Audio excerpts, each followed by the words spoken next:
नमो अरिहंताणं नमो सिद्धाणं नमो आयरीयाणं नमो वज्रायाणं नमो लोये सव्यसाहुनम् वन्दित्तु सर्वसिद्धे ध्रुवमचलमणोवमं गतिं पत्ते वोच्छामि समय पाहुल नमो सुध केवली भणिदम् नमः समय साराय स्वानुभूत्या चकासते चित स्वभावाय भावाय सर्वभावांतरक्षिदे निज स्वरूप को परमरस जामे भरो अपार वंदो परमानंदमय समय सार अविकार। हमारा सबसे बड़ा शत्रु कौन है बताओ।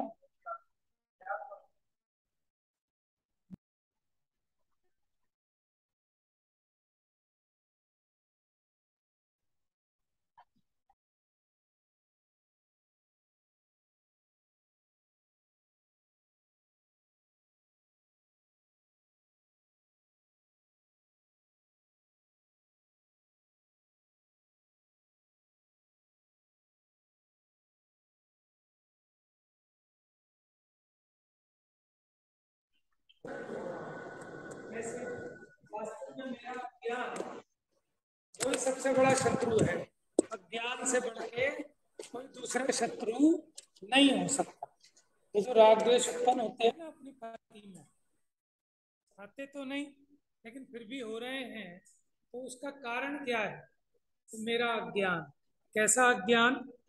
कि वस्तु के संबंध में कल हमने कुछ चर्चा की थी कि जगत की व्यवस्था व्यवस्थित है, हमें कुछ करना नहीं है, लेकिन अपने को ऐसा सम्यक ज्ञान न होने से अपने को विकल्प उठते हैं। तो मुझे ये करना है, मुझे वो करना है, इसकी व्यवस्था बनानी है, उसकी व्यवस्था बनानी है। और जब ये ज्ञान हो जाए तो भैया, जिसको जो कुछ मिलता है अपने कर्म के उदय के अनुसार मिलता है, उससे ज्यादा कम नहीं मिल सकता। जब मिलना है तब मिलता है, समय से पहले नहीं मिलता। और ये जो बाह्य सामग्री मिली ना, उसमें से भी सुख नहीं आ सकता, क्योंकि पुद्गल में सुख नाम का गुण नहीं है। जब वो खुद ही सुखी नहीं हो सकता तो मुझे सुखी क्या करेगा? चलो वो तो नहीं कर सकता, वो तो जड़ है, पुद्गल है। लेकिन मेरी बीवी, मेरा बच्चा, वो तो मुझे सुखी कर सकते हैं। उनमें तो सुख नाम का गुण है ना, कि भले गुण हो, पहले तो वो स्वयं ही दुखी हैं, अज्ञानी है इसलिए है। पहले तो वो स्वयं ही दुखी हैं, और उनके दुख का कारण एकमात्र अज्ञान है। और कदाचित मान लो ज्ञानी भी हो संयोग में, तो आदिनाथ भगवान ज्ञानी थे, तो क्या वो मारीची को सुखी कर सकते थे क्या? कर सकते होते तो कर लेते। हम्म। ज्ञानी होते तो कर लेते, यानी ज्ञानी तो थे, लेकिन क्या वो अपने पोते को ज्ञानी बना पाए? अपना सुख उसके साथ बांट पाए क्या? है? तो नहीं बांट सकता कोई भी, चाहकर भी नहीं बांट सकता। तो ऐसी वस्तु स्थिति जब तक अपने ज्ञान में नहीं आएगी, तब तक अपने को न चाहते हुए भी मोह राग द्वेष उत्पन्न हुए बिना नहीं रहेंगे। हम्म। चलिए, गाथा कहाँ तक हो गई थी अपनी?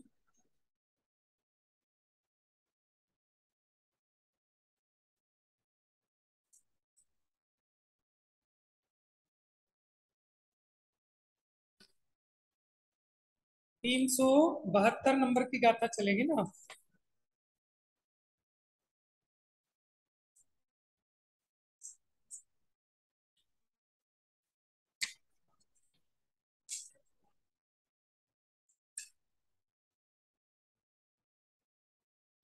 हम्म।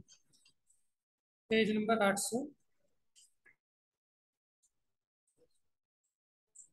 हाँ, कलश चलेगी। एक कलश में तो कल हमने पढ़ लिया था, उसमें पिछला सार बताया था है? अब आगे का जो कथन होना है उसकी चर्चा यहाँ चलेगी।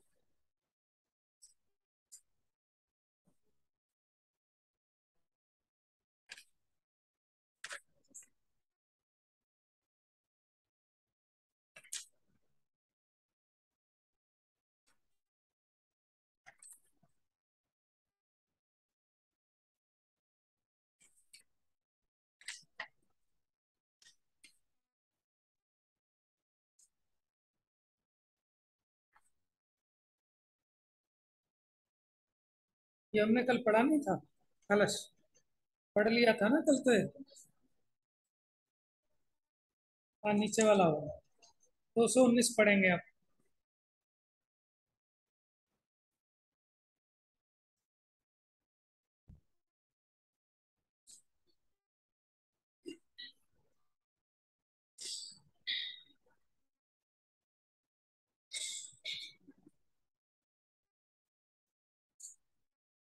पढ़ो।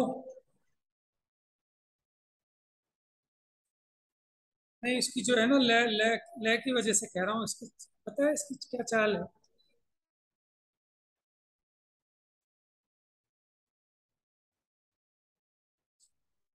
राग द्वेषोत्पादकम तत्व दृष्टया नान्यत् द्रव्यम वीक्ष्यते किंचनापि सर्वद्रव्योत्पत्तिरन्तश्च कास्ति व्यक्तात्यन्तं स्वस्वभावेन यस्मात्।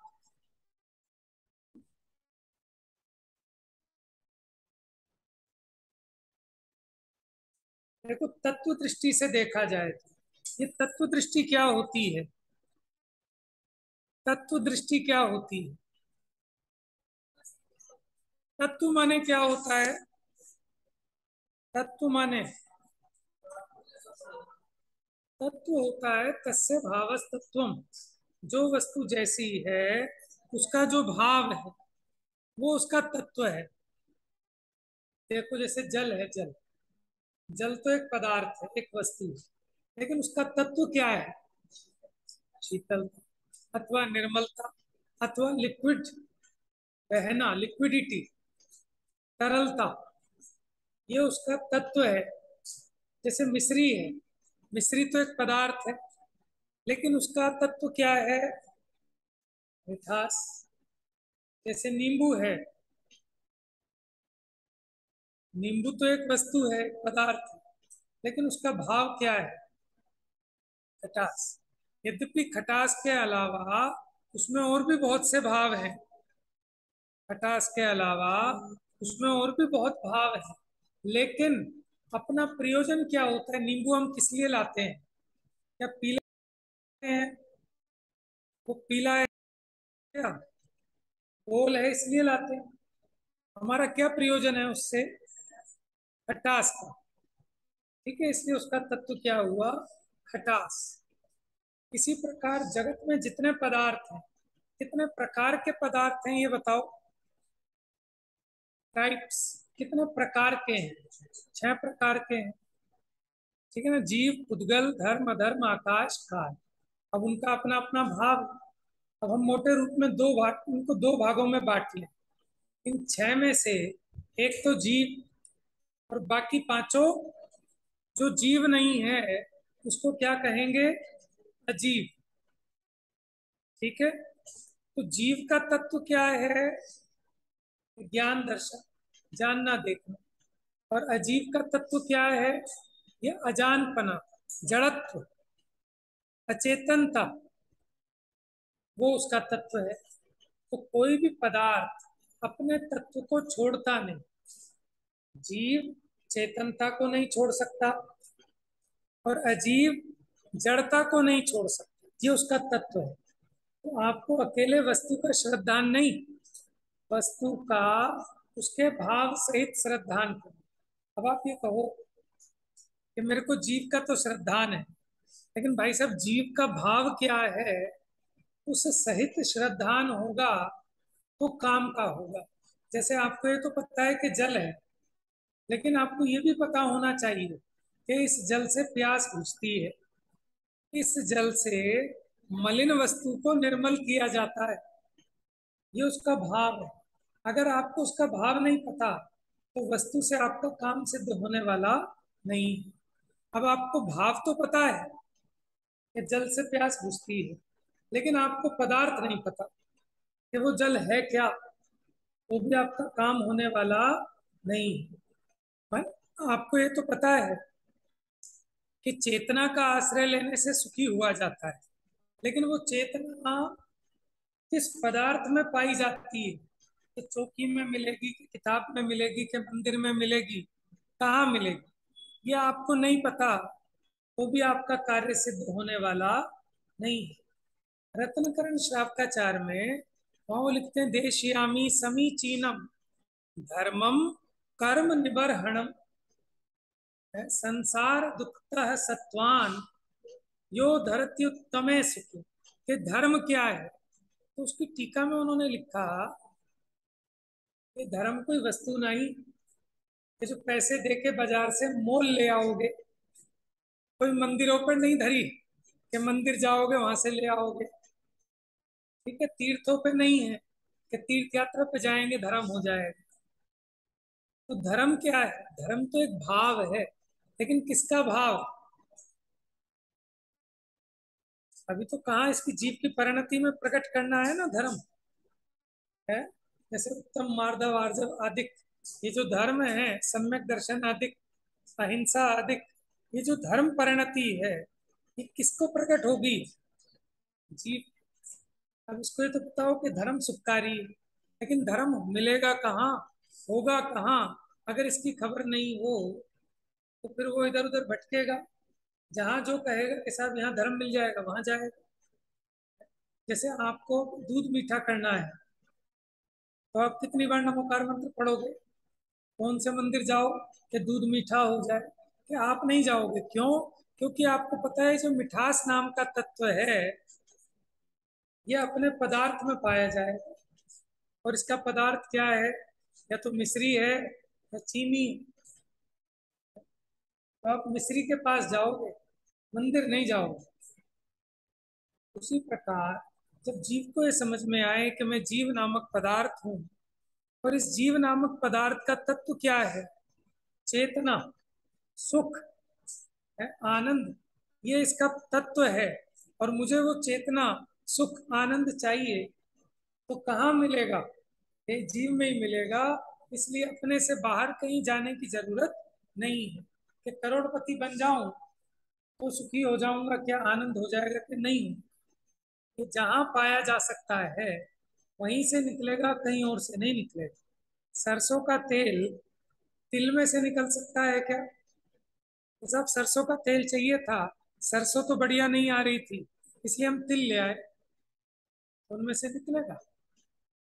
जैसे एक बुढ़िया की सुई खो गई और बेचारी 2-3 घंटे हो गए ढूंढते ढूंढते, हमारे जैसे किसी आदमी ने जाके पूछा, अम्मा क्या हुआ, कि सुई नहीं मिल रही, कि खोई कहाँ थी, तो वहाँ वहाँ जंगल में खोई थी, तो यहाँ क्यों ढूंढ रही है, तो वहाँ बहुत अंधेरा है, यहाँ उजाला है, इसलिए यहाँ ढूंढ रही है। ये बात तो ठीक है कि यहाँ उजाला है, लेकिन यहाँ सुई मिलेगी क्या, कहाँ मिलेगी, जहाँ गिरी है जहाँ है वहीं तो मिलेगी ना। तो क्यों जाता गिरनार, क्यों जाता काशी, घट ही में है तेरे घट घट का वासी, अंदर का कोना टटोल, तो फिर मिलेगा तेरा प्रभु तुझ ही में। इसको इस तत्व की खबर ही नहीं है। अब कितनी यात्रा करें शिखर जी की, वो आत्मज्ञान हो जाए, वो धर्म मिल जाए, सम्यक दर्शन हो जाए, कितने शास्त्र पढ़ें, कितने उपवास करें, क्या करें। तो इसलिए पहले सच्ची समझ हुए बिना काम नहीं बन सकता। इसलिए प्रथम में प्रथम ये कहा, तत्वार्थ श्रद्धानम सम्यक दर्शनम, खाली तत्व श्रद्धान नहीं कहा, अकेला अर्थ श्रद्धान नहीं कहा, दोनों बात, पदार्थ भी और उसका भाव भी, कि मैं जीव हूं और मुझ जीव का क्या भाव है, कि जिस सुख की तलाश में ये जीव अनादि काल से आज तक भटक रहा है। जैसे वो कस्तूरी मृग, जिसकी नाभि में कस्तूरी है, वो उस खुशबू की खोज के लिए कहाँ कहाँ मारी मारी नहीं फिरती, लेकिन मिलेगा कहाँ, ऐसा उसको ज्ञान ना होने से पूरे जीवन भटक भटक मरती है। तो इसलिए हमें और आपको भी पहले तत्वार्थ को पहचानना होगा, जानना होगा। उसी के लिए समय सार ग्रंथ की रचना हुई है। इसमें 9 पदार्थों का वर्णन है, 7 तत्वों का वर्णन है, और उसी में 6 द्रव्य भी गर्भित हो गए, लेकिन प्रयोजन परक वर्णन है, तत्व दृष्टि से वर्णन है। इसलिए यहाँ आया ना, तत्व दृष्टि। तत्व माने उसका असली सार, उसका भाव, उसका रहस्य, उसका मर्म। तो तत्व दृष्टि से देखा जाए तो राग द्वेष को उत्पन्न करने वाला अन्य द्रव्य किंचित मात्र भी दिखाई नहीं देता।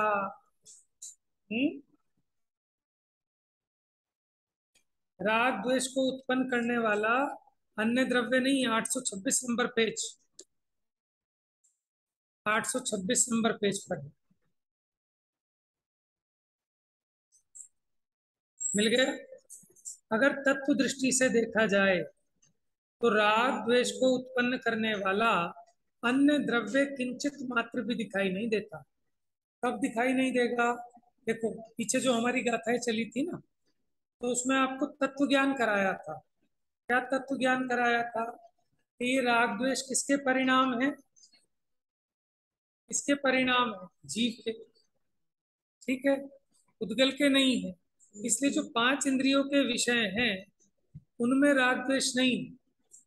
जो कर्म है उसमें राग द्वेष नहीं है। ये जो अचेतन काया है इसमें राग द्वेष नहीं।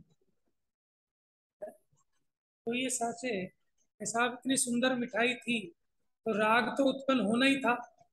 जब इतनी खुशबूदार, इतनी सुगंधित, इतनी फ्रेश मिठाई दिखाओगे तो राग नहीं होगा तो द्वेष थोड़ी होगा, है? माने जब स्वर्ग की सुंदर अप्सरा आएगी तो विश्वामित्र जी भटकेंगे नहीं तो क्या होगा? उसने क्या माना कि राग का कारण पर पदार्थ को माना कि वो राग कहाँ से उत्पन्न हुआ, उस अप्सरा में से वो विकार आया या अपने में से आया वो विकार, है?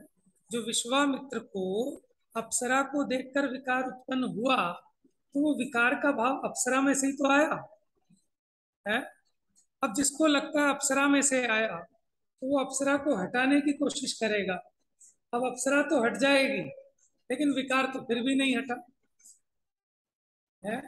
जिसको ये लगा कि बच्चों में से मोह आता है, कि पत्नी में से राग आता है, तो वो इनको हटाने की चेष्टा करता है, हटा भी देता है, लेकिन वो राग तो नहीं मिटता।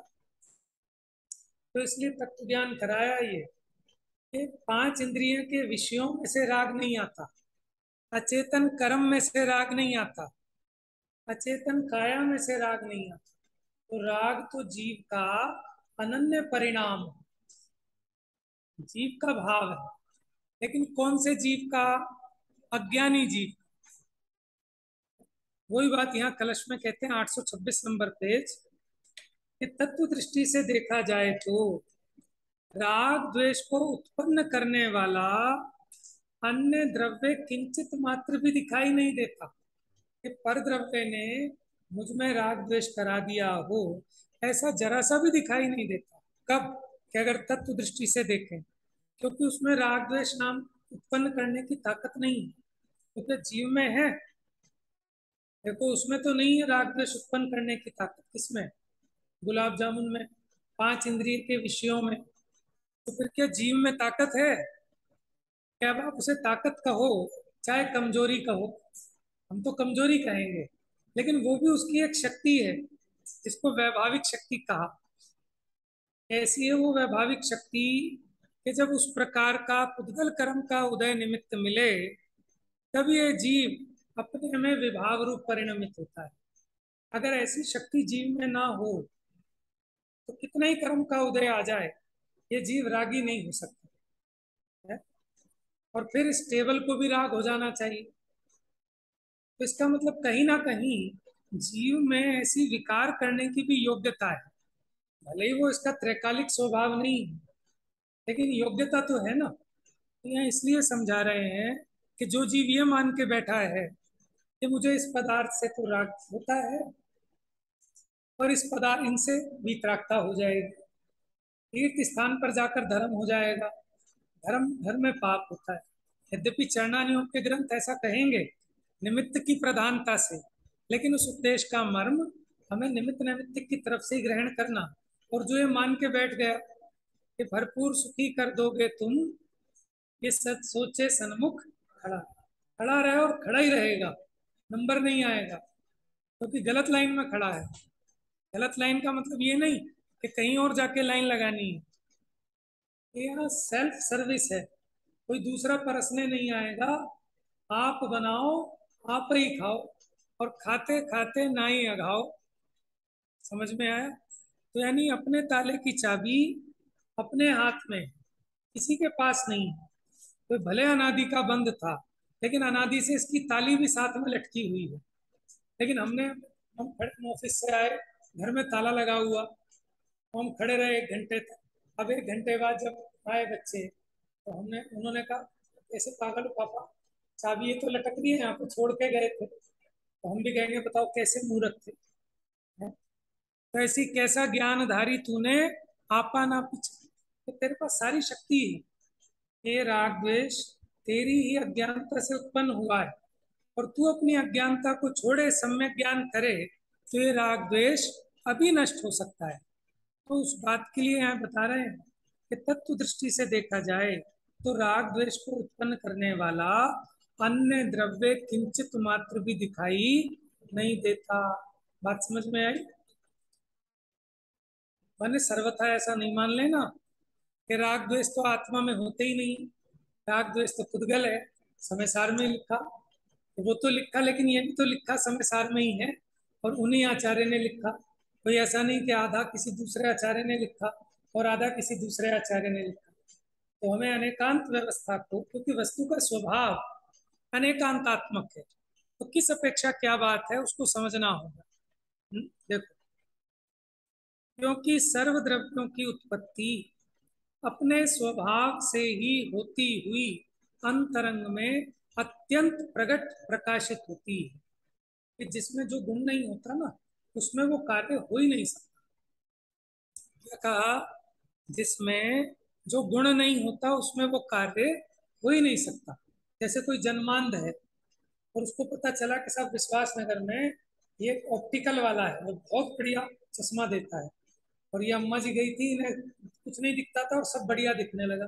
अब वो भी पहुंच गया उसके पास, तो भैया वही वाला चश्मा मुझे भी देख देख दिखने लगे, तो बताओ दिखेगा क्या उसको? क्यों? माने उसमें शक्ति तो हो। कि सूर्य का प्रकाश भी किसको मार्ग दिखा सकता है?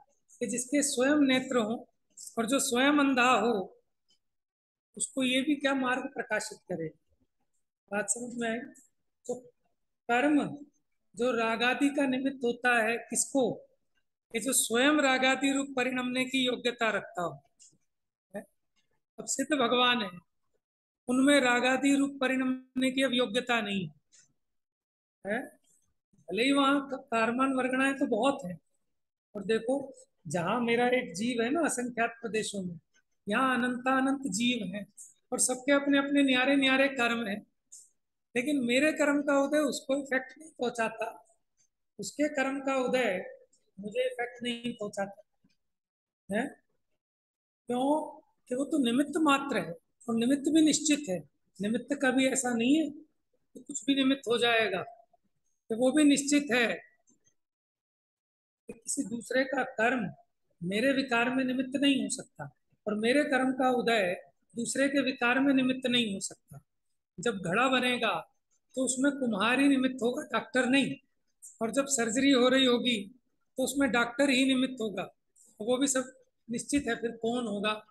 दांत का ऑपरेशन करा रहे हो तो दांत का ही डॉक्टर होगा निमित्त। सर्वथा ऐसा भी नहीं है कि निमित्त सिर्फ प्रेजेंट होता है, सिर्फ उसकी उपस्थिति होती है, तो वो भी अनुकूल होता है। खैर, तो सब द्रव्यों की उत्पत्ति अपने स्वभाव से ही होती हुई अंतरंग में अत्यंत प्रकाशित होती है।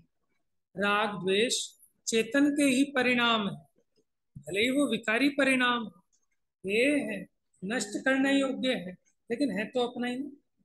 अपराध तो अपना ही है। देखो, जो व्यक्ति अपराध तो करता है लेकिन अपराध को स्वीकार नहीं करता है, तो वो अपराधी नहीं है, वो महाअपराधी है। एक कहते हैं ना, एक तो चोरी, अब ये क्या होती है सीना चोरी, ये चोरी तो करे और ऊपर से अपनी गलती भी ना माने, अपना आरोपण दूसरे पर करे कि इसमें क्या चोरी हो गई है, इसमें क्या माने टैक्स चुरा रहा है, और फिर कहते हैं कोई चोरी थोड़ी, बिजली चुरा रहा है, और फिर कहते हैं चोरी चोरी थोड़ी है। तो एक तो चोरी और ऊपर से सीना चोरी, ये माने ये दुष्टता है। तो ज्ञानी को भी राग होता है, लेकिन वो उस राग को अपना अपराध मानता है, इसलिए उसको मिटाने का प्रयत्न करता है, पुरुषार्थ करता है। और जो अज्ञानी है वो अपने राग को अपना अपराध नहीं मानता, कहता है कि सब ग्रस्त हैं, अभी तो हमारी भूमिका ऐसी है, कर्म का उदय है, सब ऐसे परिस्थितियां ऐसी हैं, पंचम काल है, तो ये चोर नहीं है, ये महाचोर है, इसका अपराध कभी मिटने वाला नहीं है। उसके लिए टोडरमल जी कहते हैं कि तू बातें बनाता है। हाँ, तो उसकी आड़ लेता है ना, बात इसके अभिप्राय की है, बहाने मार रहा है, अपने आप को संतुष्ट कर रहा है कि अभी वैरागी कहाँ से हो जाएगा, कि नहीं हो पा रहा वो अलग बात है, लेकिन सम्यक दृष्टि को कैसी चटापटी रहती है। उपादेय और हेता की बात है, हमको ये नहीं कह रहे यहाँ पर राग द्वेष चेतन के परिणाम है, जैसे ज्ञानादिक चेतन के परिणाम है, ऐसे ही रागादिक चेतन के परिणाम है, लेकिन जमीन आसमान का अंतर है। वो ज्ञानादिक स्वभाव है, ये रागादिक विभाव है। ठीक है, ज्ञानादिक उपादेय है, रागादिक हेय है, ज्ञानादिक सुखकारी है, निराकुलता देने वाले हैं, रागादिक दुखकारी है, आकुलता उत्पन्न करने वाले हैं। वो निरोग दशा है, ये रोग दशा है। अन्य द्रव्य आत्मा को राग द्वेष उत्पन्न नहीं करा सकता, क्योंकि सर्व द्रव्यों की उत्पत्ति अपने अपने स्वभाव से ही होती है। अन्य द्रव्य में अन्य द्रव्य के गुण पर्यायों की उत्पत्ति नहीं होती। देखो, मैं शरीर को गोरा कर सकूं या ये शरीर मेरे परिणाम को खराब कर सके, ऐसी एक दूसरे में एक दूसरे का काम करने की शक्ति नहीं है। समझ में, आज तो मेरा उपवास था, लेकिन आज इतने सुंदर व्यंजन बना लिए कि मेरा परिणाम खराब हो गया, तो ये कथन निमित्त की तरफ से तो ठीक है, लेकिन तू उसके अधीन नहीं है। तू स्वयं अपने आप विकार रूप परिणमित हुआ, तब वो भोजन उसमें निमित्त कहा जाता है। मुनिराज विकार रूप नहीं होते, वो बाह्य जो भोजन की खुशबू है वो उनको विकार उत्पन्न करने में समर्थ नहीं। देखो, जैसे कहते हैं ना, भगवान किनकी मदद करते हैं, जो अपनी मदद खुद करते हैं। ठीक है ना, भगवान के सामने आए तो भगवान तुमने तारा है सारा जमाना, वीरा हमको भी तारो, लेकिन भगवान ये कहेंगे भैया हमने उन्हें तारा है, ये तो तर गए। मास्टर जी, आपने इतने इतने बच्चों को 100% दिलाए अंक, मुझे भी दिलाओ। तो भैया तुझे नहीं दिला सकता, किसे दिला सकता हूँ, कि जो खुद 100% अंक लाता है उसको दिलाता हूँ, तो फिर आप क्या दिलाते हो। तो बस ऐसे ही है निमित्त नैमित्तिक संबंध, उसके बिना भी नहीं आते, लेकिन उससे नहीं आते है। देखिए, ये जो अपनी गाथा चली थी ना पीछे 371 से 376, अब उसमें तात्पर्य वृत्ति टीका पेज नंबर 827 पर। अब जितने समय तक निज शुद्धात्मा को आत्मपने से नहीं जानता, देखो शुद्धात्मा को जानना, लेकिन उसको आत्मपने जानना कि ये ही मैं हूँ। ठीक है, देखो, एक तो शुद्धात्मा को जानना शास्त्र से, फिर अनुमान से, फिर स्वसंवेदन से। तो पहले आगम से, फिर अनुमान से, फिर स्वसंवेदन, क्रम ऐसे ही। आगम का मतलब भले ही वो सुनकर हो, पढ़कर हो, फिर उसमें युक्ति आदि लगाए, ठीक है, तर्क युक्ति नए प्रमाण ये सब अनुमान, और फिर स्वसंवेदन से साक्षात उसका अवलोकन करे। तो जितने समय तक निज शुद्धात्मा को आत्मपने से नहीं जानता, आत्मपना माने कि यही मैं हूं, ऐसा नहीं जानता, और जीव राग द्वेष रूप परिणमित होता है। यहाँ ये कह रहे हैं कि जब तक अपने स्वरूप को अपने पने से नहीं जानता, तब तक इसको राग द्वेष उत्पन्न होते हैं। देखो, किसी ने बाहर छतरी उठाई और उसको तोड़ने मोड़ने लगा, तो मुझे गुस्सा आ गया एकदम। क्या आ गया? गुस्सा। मैंने भेजा कि जाओ पहले वो छतरी रखो वहां से। किसकी छतरी? अपनी छतरी तो ये रही। तो जहां अपनी छतरी पहचान में आ गई कि मेरी छतरी तो यहाँ है, तो उस छतरी को तोड़े। अभी कसाय आ रही थी ना, अब क्या हुआ? कसाय उत्पन्न होगी कि नहीं होगी? है, नहीं होगी। क्यों? तो पहले अज्ञानता से कसाय उत्पन्न हो रही थी, अपनी चीज की खबर नहीं थी। अब अपनी चीज की खबर हो गई, तो जिसको हम अपना माने बैठे थे, जिसकी व्यवस्था बनाने के लिए आकुलता हो रही थी, अब क्या व्यवस्था बनानी, सारी आकुलता मिटी कि साहब जवान बेटी है, इसका ब्याह हो जाए तो हम निवृत्ति ले। कभी नहीं हो पाएगी तुम्हारी निवृत्ति। तो निवृत्ति लेने वाले होते हैं, ठीक है, उनकी निवृत्ति होती है। अब जब ये शरीर से अपना संबंध नहीं, तो किसकी बेटी? और अगर अभी भी तुझे ऐसा लग रहा है कि अपनी बेटी है ना, इसका विवाह हो जाए तब निवृत्ति लेंगे। हाँ, जो जाने वाले, जिन्हें मैंने वास्तव में समझ में आया, वो तो गर्भ में आया और पेट पे तिलक करके निकल गए। कौन थे वो मुनिराज? मुनिराज बने थे, है, किसके पिताजी थे? ये चक्रवर्ती का भी था। हाँ, कोई चक्र, वज्रनाभि या वज्रधन, कौन ऐसे ही नाम आता है?